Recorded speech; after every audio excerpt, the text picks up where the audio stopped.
What we're looking at on the screen now is an aerial view of a disk drive, or at least a platter from a disk drive.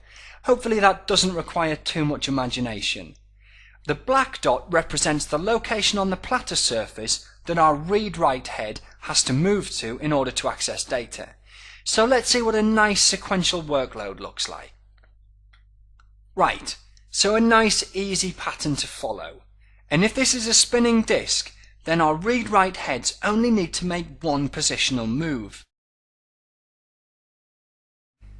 And then they let the entire track pass beneath, reading the entire track in a single rotation of the platter. Let's just look at it again. And maybe one more time just for fun. Sadly though, of course, not many real-world workloads look like this. Let's look at a random workload.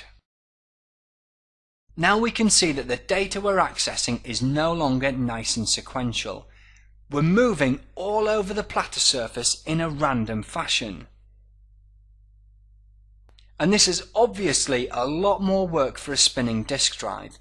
Let's take a look at it again, but this time with a more logical representation of data.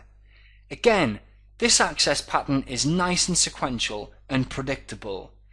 But a random workload is again, well, totally different from the previous example, totally unpredictable and a lot more effort, especially for spinning disk-based systems.